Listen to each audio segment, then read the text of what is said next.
Assalamualaikum warahmatullahi wabarakatuh. Selamat pagi, salam jumpa untuk anak-anak sekalian, siswa baru MTS Tanjung Priok tahun pelajaran 2021-2022. Untuk kali ini kami akan menyampaikan mengenai tata tertib yang ada di MTS Tanjung Priok. Perlu dipahami bahwa tata tertib itu ketentuan-ketentuan apa-apa yang akan kita lakukan yang harus ditaati oleh siswa, baik itu siswa kelas 7, kelas 8 maupun kelas 9 yang ada di MTS Tanjung Priok Sungai Lebak, Karanggeneng, Lamongan. Sebelum lebih jauh, bahwa penyusunan tata tertib ini ada 8 bab, mulai bab 1 sampai bab 8. Akan tetapi untuk kali ini kami hanya menyampaikan sedikit mengenai poin-poin yang pokok, yaitu bab yang keempat, kelima, dan ke-6, juga ke-7. Oke, sebelum kita mulai, mari kita buka dengan bacaan Al-Fatihah. Mudah-mudahan kegiatan mat sama online ini selalu diberkahi oleh Allah Subhanahu wa taala. Biniyati doa Al-Fatihah. Ya kena.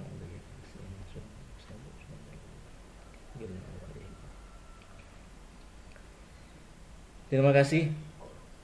Selanjutnya untuk tata tertib di sanawiyah, selain kami sosialisasikan melalui kegiatan matsama ini, besok juga anak-anak bisa baca tata tertib itu akan kami tempelkan di kelas masing-masing supaya pada saat pelaksanaannya semua siswa bisa memahami dan bisa menaatinya. Poin pendahuluan kita anggap biasa saja. Kemudian kita ambil pada poin yang keempat mengenai kehadiran dan meninggalkan madrasah. Di sanawiyah, di MTS kita, sebelum kegiatan KBM dilaksanakan, akan diawali dengan kegiatan pembiasaan, yaitu pembacaan Al-Waqiah, Asmaul Husna, dan sholat duha. Yang itu semuanya akan kita mulai pada jam 6.30 atau setengah 7 pagi. Untuk itu, siswa harus hadir 10 menit sebelum kegiatan pembiasaan dimulai. Siswa wajib mengikuti kegiatan pembiasaan mulai dari pembacaan Al-Waqiah, Asmaul Husna, dan sholat duha. Setelah itu siswa wajib mengikuti TPQ dan tahfidz. TPQ tahfidz ini dibagi sesuai dengan tingkat jilid, tingkat pembacaan Al-Qur'annya. Dan bel tanda masuk jam pertama kegiatan sekolah di MTS KBM-nya dimulai pada jam 8 pagi. Siswa yang telat harus melapor pada guru piket. Kemudian siswa wajib mengikuti semua pelajaran yang diberikan oleh guru di sekolah. Nah, apabila siswa sakit atau ada kepentingan lain, maka wajib membawa surat keterangan dari wali orang tuanya. Kemudian selanjutnya, pasal yang kedua, siswa meninggalkan kelas pada saat KBM berlangsung. Jika siswa ingin meninggalkan kelas, baik itu izin untuk ke belakang atau apapun, maka harus izin dulu kepada guru yang mengajar di kelas itu, dan juga nanti laporan kepada guru piket. Kemudian yang kedua, kalau siswa itu meninggalkan sekolah karena dijemput oleh orang tuanya atau ada kepentingan keluarganya, maka orang tuanya harus melapor kepada guru piket. Yang ketiga, siswa yang dikeluarkan dari kelas misalkan membuat gaduh atau apapun, maka dia tidak boleh seenaknya. Dia harus tetap melapor kepada guru piket supaya mendapatkan tugas, baik itu mencatat, membaca, dan sebagainya. Kemudian bab yang kelima, mengenai absensi. Jika siswa tidak masuk, tidak hadir ke sekolah 2 hari karena sakit, maka wajib membawa surat dari wali atau dari dokter atau puskesmas. Kalau siswa tidak bisa menunjukkan surat keterangan sakit, baik itu dari wali atau puskesmas, maka dianggap alfa atau absen, tidak masuk. Kemudian poin yang ketiga, kalau siswa itu tidak sekolah selama 2 minggu tanpa ada penjelasan apapun kepada sekolah, maka sekolah berhak untuk memberhentikan siswa tersebut, kecuali kalau memang ada pemberitahuan yang jelas dari wali. Kemudian pasal yang kedua mengenai ujian. Ujian di MTS ini ada 2 dalam 1 tahun, ada 4 dalam 1 tahun. UTS ganjil, UAS ganjil, UTS genap, dan UAS genap. Keempat-empatnya wajib diikuti oleh siswa dan akan diberikan bukti nilai berbentuk buku rapor. Ini mengenai ujian. Kalaupun siswa tidak bisa mengikuti ujian, ada halangan atau sakit, maka dia wajib mengikuti ujian susulan. Wajib mengikuti ujian susulan untuk mengisi nilai tersebut. Kalau nilainya kosong, tidak ikut ujian, maka dia tidak bisa melanjutkan ke pelajaran selanjutnya, semester selanjutnya. Misalkan UAS ganjil tidak ikut ujian sama sekali, maka bisa dipastikan dia tidak bisa ikut di UAS di pelajaran semester genapnya. Maka keempat-empatnya ini harus diikuti. Ini mengenai ujian. Nah, poin yang keenam, ini yang menjadi pokoknya, mengenai pakaian dan tata rias. Siswa wajib mengenakan pakaian seragam dengan ketentuan pakaiannya layak, tidak tambalan, gak sobek-sobek. Kemudian warnanya juga sesuai. Yang kedua, untuk laki-laki, kemejanya, pakaiannya wajib dimasukkan ke celana. Bukan dicopot terus diuntel-untel masukkan celana, bukan. Kemudian untuk pakaian mengikuti aturan bentuk atau pola dan ukuran standar, tidak pendek dan tidak ketat. Tidak boleh pakai bajunya adiknya kekecilan, tidak boleh. Standar sesuai dengan ukuran pola badannya. Kemudian yang laki-laki, khusus laki-laki, ikat pinggang harus hitam. Kalau pakai ikat pinggang ada warna hijau, kuning, dan sebagainya itu, maka akan diambil oleh sekolah, akan disita oleh sekolah. Nah, untuk anak perempuan, maka dia wajib memakai bandana atau kalau bahasa Jawanya iket sebagai penutup rambut sebelum dipakai kerudung. Kemudian mengenakan kaos kaki ukuran panjang bagi siswi dan ukuran standar bagi siswa. Panjang paling tidak menutupi di bawah lutut. Kalau bisa sampai ke lutut untuk yang siswi. Kalau siswa standar. Kemudian sepatunya memakai sepatu biasa yang menutupi punggung kaki. Tidak boleh pakai sepatu balet, sepatu pesta, atau sepatu kaca. Ini mengenai seragamnya.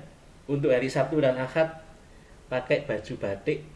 Kalau laki-laki songkok, wajib songkok. Kemudian bawahannya putih. Untuk hari Senin bajunya putih, celana hijau tetap pakai songkok bagi yang laki-laki, dan mengenakan jas khusus hari Senin, pakai jas. Ini untuk Sabtu, Ahad batik, untuk Senin putih hijau mengenakan jas. Untuk Selasa tetap sama dengan Senin putih hijau tapi tanpa mengenakan jas. Jas itu dipakai hanya untuk hari Senin. Untuk hari Rabu Kamis, maaf ini tulisannya ngantuk hari Senin.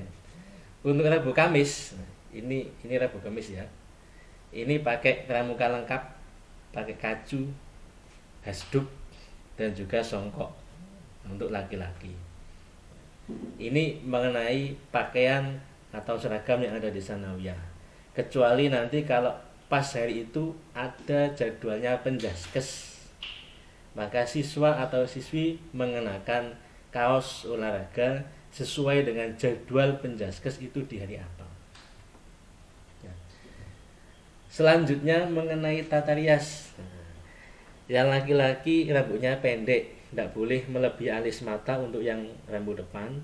Yang belakang tidak boleh mengenai kerah baju, dan yang samping tidak boleh menutupi daun telinga.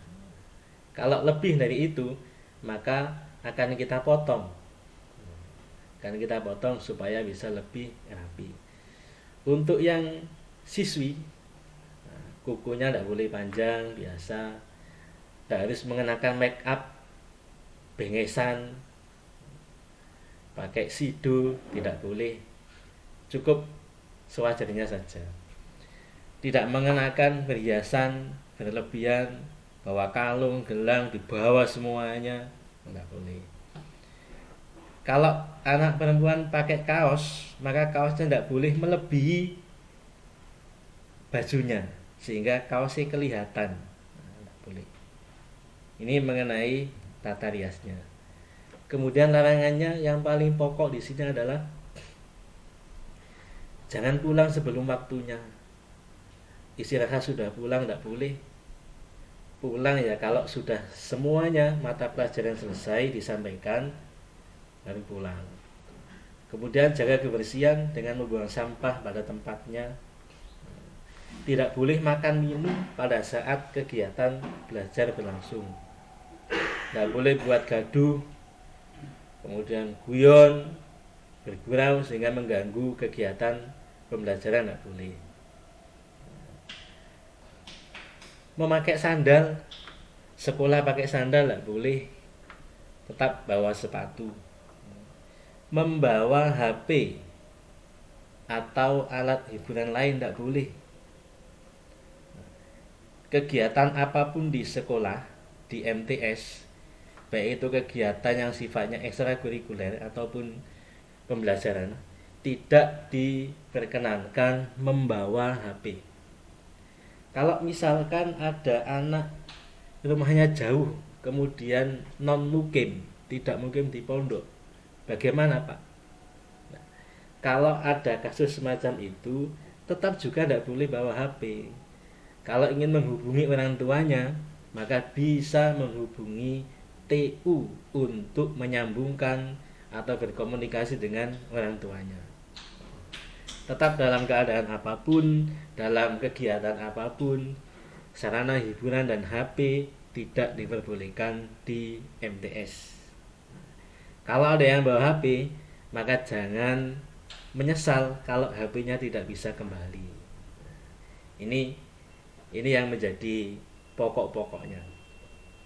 Kemudian tidak boleh mengenakan aksesoris organisasi, misalkan bawa bendera pencak silat apa, membawa organisasi apa di luar kegiatan sekolah, tidak boleh. Standarnya adalah atribut sekolah, cukup itu yang dikenakan, yang dipakai. Selain itu masih banyak lagi. Tidak boleh membawa rokok atau menghisap, baik itu di sekolah maupun di lingkungan sekitar sekolah.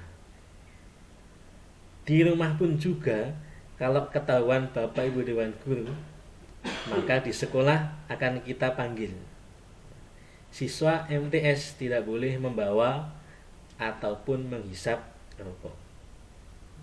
Apalagi sampai minum minuman beralkohol. Maka itu pelanggaran yang sangat berat sekali. Berkelahi tidak boleh, melawan guru atau kepala MTS, ono gurunya dijak gelut, gurunya ditantang, tidak boleh. Itu siswa apa itu? Melakukan tindak asusila, tindak kriminal, tidak boleh. Ini larangan yang ada di sanawiyah. Nah, untuk sanksi kita bagi jadi 3. Teguran lisan, kalau bisa kita benahi, kita kasih teguran lisan. Kalau masih diulangi lagi, maka kita kasih SP. Kalau masih diulangi lagi, maka sekolah akan mengembalikan kepada wali murid yang bersangkutan. Demikianlah anak-anak sekilas mengenai tata tertib yang ada di sanawiyah. Nanti pada saat perjalanan KBM di MTS, ada apapun kendala, ada yang butuh untuk disampaikan, maka kita sharingkan bersama untuk menemukan solusi permasalahannya. Terima kasih dari saya, Muhammad Asad Hasan, selaku PKM urusan kesiswaan di MTS Darul Qulub Sungai Lebak, Karanggeneng, Lamongan. Sampai jumpa, see you next time. Wassalamualaikum warahmatullahi wabarakatuh.